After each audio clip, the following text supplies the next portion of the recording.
దేవుని పరిశుద్ధమైన ఘనమైన నామానికి మహిమ కలుగునుగాక. మన ప్రభువును ప్రియరక్షకుడైన యేసుక్రీస్తు వారి ప్రశస్తమైన నామంలో మీ అందరికీ నా శుభములు తెలియజేస్తూ ఉన్నాను. గత కొన్ని దినాలుగా ఇశ్రాయేలు 12 గోత్రములను గూర్చి మనము ధ్యానము చేస్తూ ఉన్నాం. ఈ దినము 6వదిగా నఫ్తాలి అనే గోత్రమును గూర్చి మీతో కలిసి కొన్ని మాటలు ధ్యానించడానికి క్రీస్తు ప్రభువు సహాయము అనుగ్రహించారు. అందును బట్టి దేవునికి వందనాలు తెలియజేస్తూ ఉన్నాను. మీరు కూడా ఈ వీడియో చివరి వరకు వీక్షించి మీ అభిప్రాయాన్ని తెలియజేయవలసిందిగా కోరుకుంటూ ఉన్నాను. యాకోబు రాహేలు దాసి అయిన బిల్హాకు ఇతను 2వ సంతానముగా ఉన్నాడు. యాకోబు కుమారులలో 6వ సంతానముగా ఇతను ఉండడం జరుగుతుంది. రాహేలు నా అక్కతో పోరాడి నేను గెలిచాను అని సంతోషముతో నఫ్తాలి అనే పేరును పెట్టింది. నఫ్తాలి అనగా పోరాటము చేసి గెలిచేవాడు అని అర్థము. ఆదికాండము 7వ అధ్యాయం 8వ వచనంలో మాటలు మనకి కనబడతాయి. పోరాటము చేసి గెలిచినవాడు అనే అర్థము.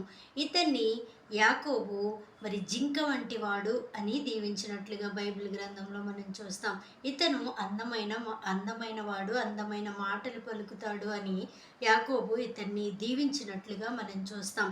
మోషే కూడా నఫ్తాలి గోత్రాన్ని ఆశీర్వదించాడు. ద్వితీయోపదేశకాండము 33వ అధ్యాయము 23 ఆ వచనాల్లో మనం చూసినట్లయితే నఫ్తాలి గురించిన మోషే పలికినటువంటి మాటలు మనం చూడగలం.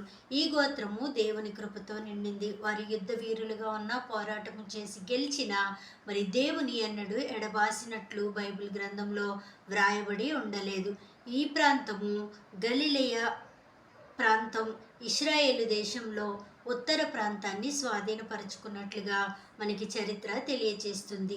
ఇక్కడ దెబోరా నఫ్తాలి గోత్రానికి చెందిన బారాకును పిలిచి యుద్ధానికి పంపించినట్లుగా, ఆ యుద్ధములో నఫ్తాలి గోత్రపు వారు చాలా యుద్ధవీరులుగా ఉంటూ అక్కడ సహకారాన్ని అందించినట్లుగా, బారాకు విజయాన్ని సొంతం చేసుకున్నట్లుగా మనం చూస్తాం. బారాకు నఫ్తాలి గోత్రపు వాడే. నఫ్తాలి ప్రాంతం గలిలయ నుండి ఆ గలిలయ నుండే యేసుక్రీస్తు ప్రభుల వారు సేవను ప్రారంభించారు అనే విషయాన్ని మనం జ్ఞాపకం చేసుకోవాలి. మత్తయి సువార్త 4వ అధ్యాయము 13వ వచనంలో ఈ మాటలు మనకు కనబడతాయి. మొదటిగా నఫ్తాలి గోత్రం పోరాడి గెలవడాన్ని నేర్పిస్తుంది. రెండవదిగా ఎవరైనా దేవునిపై ఆనుకుంటే వారికి దేవుని కృప వారిని నడిపిస్తుంది అని ఈ గోత్రము ద్వారా మనము ఆలోచన చేయగలం. మూడవదిగా చీకటిలో కూడా దేవుని వెలుగును వీరు చూశారు. యెషయా గ్రంథంలో మనకి మాటలు కనబడతాయి.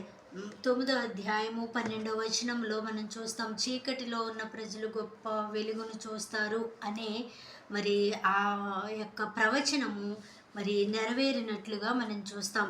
నఫ్తాలి గోత్రము వెలుగు వంటిది అని చరిత్ర మనకు తెలియజేస్తుంది. గలిలయ సముద్రం చుట్టూ ఉన్న భూములు వీరికి సొంతమైనట్లుగా మనం చూస్తాం. యెహోషువ గ్రంథము 19వ అధ్యాయము 32వ వచనంలో మనకి మాటలు కనబడతాయి. నఫ్తాలి గోత్రమును గురించి ఎంతో గొప్పది అని మనం చెప్పుకుంటూ ఉన్నాం. అయితే అదంతా వారికి ఎలా పొందగలిగారు ఆ విజయాన్ని అని మనం ఆలోచన చేస్తే, వారు దేవునికి, మనుషులకు, ప్రజలకు కూడా మంచిగా మంచితనముతో ఉండేవారని చరిత్ర మనకి తెలియజేస్తుంది. అవును, ఆ మంచితనము లేదా దేవుని యందలి భయభక్తులు, ప్రేమ, విశ్వాసము మనము కూడా కనపరిచినట్లయితే దేవుడు అలనాడు నఫ్తాలి గోత్రాన్ని దీవించిన దేవుడు ఈ దినము కూడా సజీవుడే. మనల్ని కూడా దీవించడానికి ఆయన ఎప్పుడూ సంసిద్ధుడై, సన్నద్ధుడై మనల్ని చూస్తూ ఉంటాడు.